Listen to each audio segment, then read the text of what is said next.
What's going on? This is Colin. How's everybody doing? I hope you're having a great day so far. I've got a good one.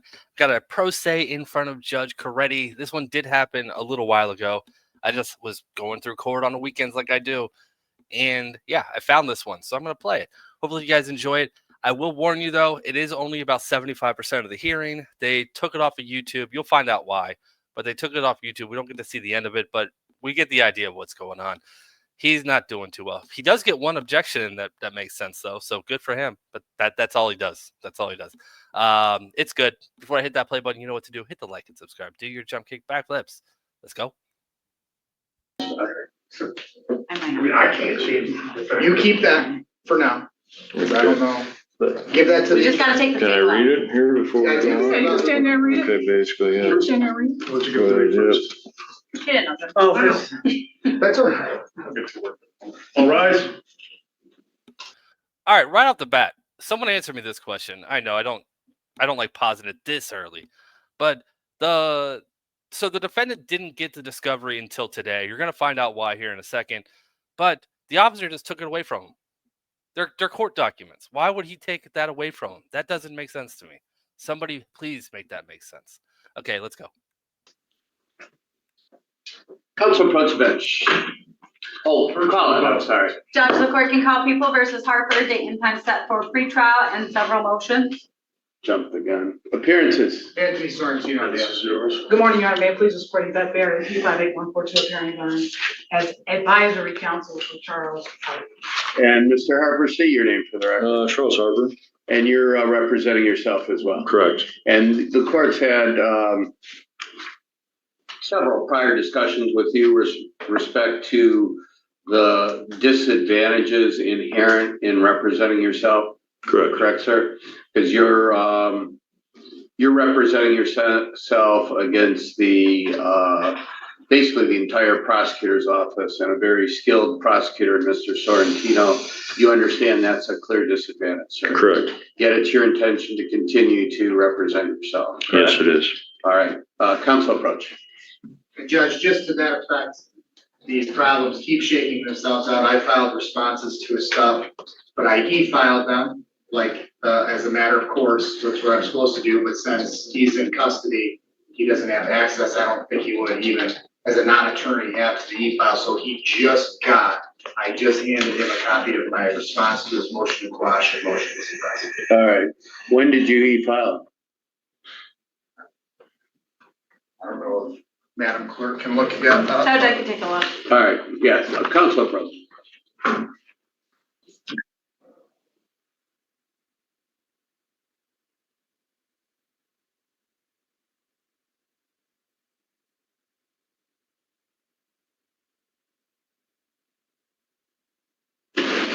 Judge, so my understanding is, speaking with Mr. Harper and his advisory council, the discovery I provided him last time, he has not had access to because of the rules at the jail. He just got my response to the motion to quash and motion to suppress, which I have dated as April 8th. So that was probably 2 dates ago. Actually, on April 9th, it was adjourned for in-person. I don't know if he wants to review those, what we want to do today. Judge, the April date response is correct. Yeah. So they've been on file well over 2 months.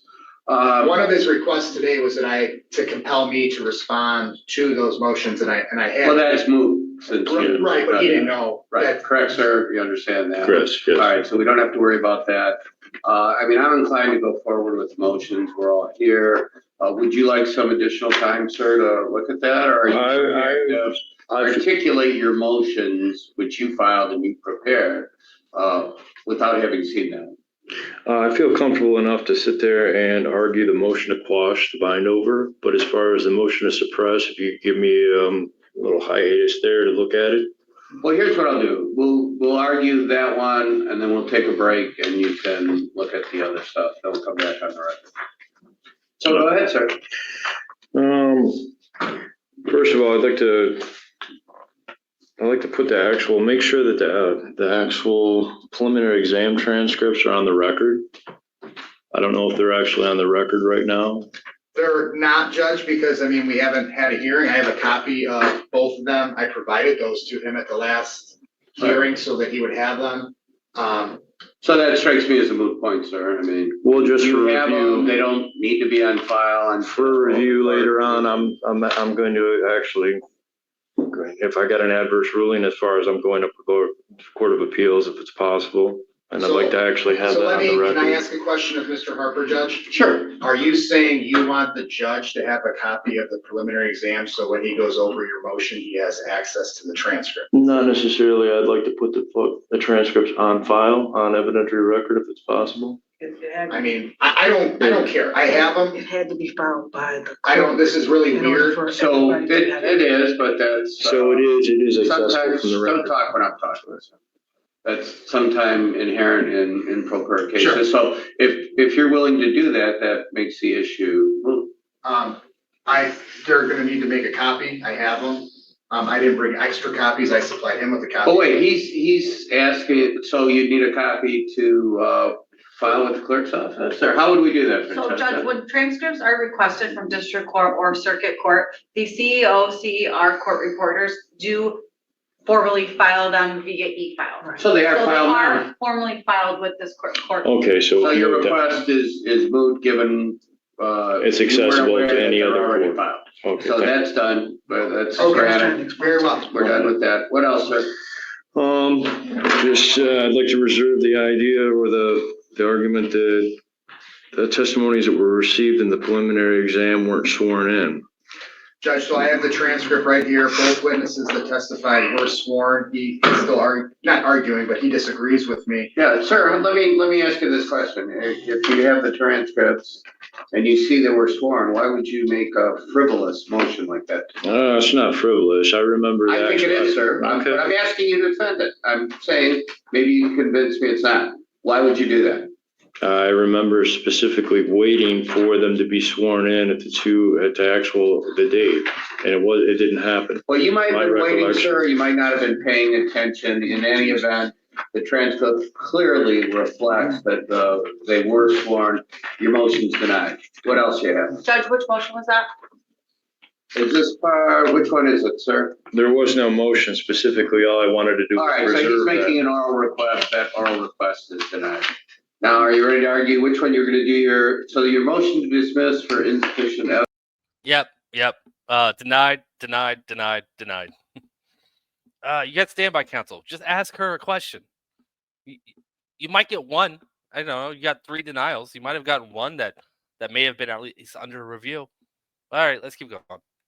Evidence Correct. is the one you want time to look at? Yes. All right, so go with your motion, Clark. I was accosted by the police at a residential complex, pulled out of the car more or less without probable cause. As the actual evidence was stated in the preliminary exam, they didn't know how long I had been there. They didn't know how long the car had been there.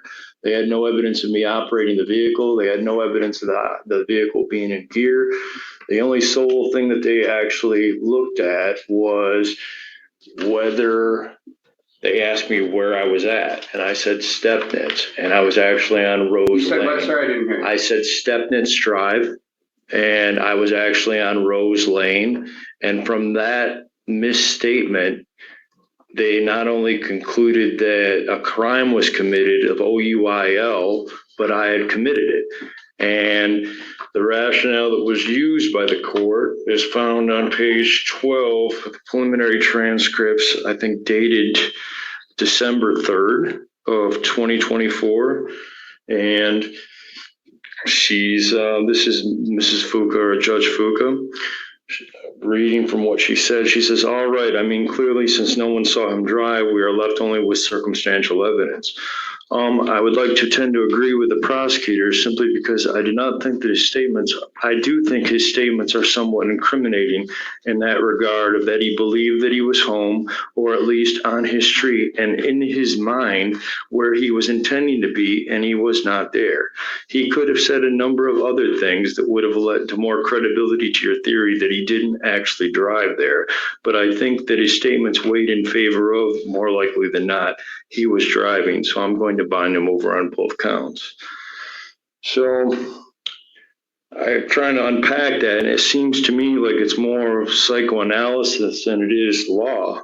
Because you've got where she's looking at my intent, and she's thinking that perhaps that my intent was to go to Stepnitz, and OUI doesn't require that. OUI is a specific strict liability offense. So you're left with what happened prior to the police encounter. Now, if they're making the argument that there was evidence of me driving prior, again, there is no evidence beyond speculation. The mere fact that it's a possibility that that happened doesn't sit there and exist in the record. It has to be probable, more probable than not, that I sit there and committed a crime as alleged, and I was the one that committed it, I guess. And you don't have either of those instances. You just got somebody saying it. It's like Ipsy Dixit. All right, your response, Mr. Sargent. So based on the testimony, circumstantial evidence, and the logical inferences that you're allowed to make as the fact finder, which the examining magistrate is, that's what Judge Fuka did. It's more than just one statement. So he was found, he wasn't accosted. The person who found him initially thought he was dead. He was parked in his parking spot. So he called 911 or the police to come there. Was there information that he was in a vehicle at that time? Yes. Okay. When Greg Iannuzzi, I believe is his name, called 911, he was worried that this person was dead. The keys were in the ignition. There was no one else with them.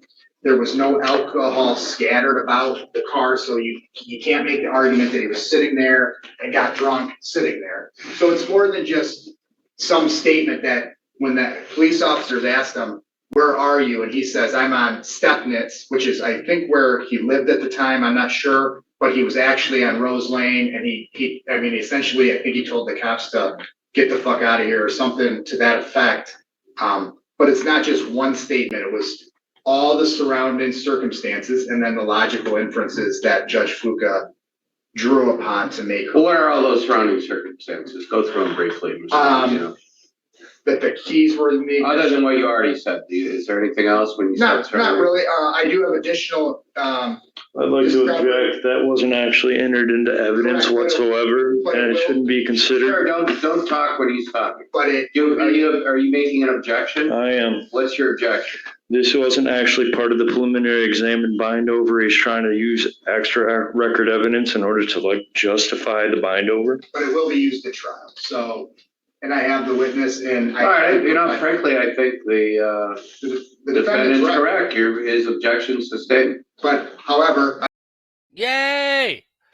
That was a good objection. It's not really going to help him here, but that was a good objection. He's using extra evidence to bind over this case. A little backstory on this defendant, and I didn't say this in the intro on purpose. I didn't want you to quickly judge him. If I remember correctly, this is his 4th or 5th DUI. He was very upset with how he was handled by his public defenders, so he decided to go pro se. He's on 4 or 5. I'm gonna say, yeah, it was a lot. So I'm just guessing 4 or 5. I think it was more than 3, but less than 6. So I'm gonna guess 4 or 5. All right, I'm gonna let this video play out.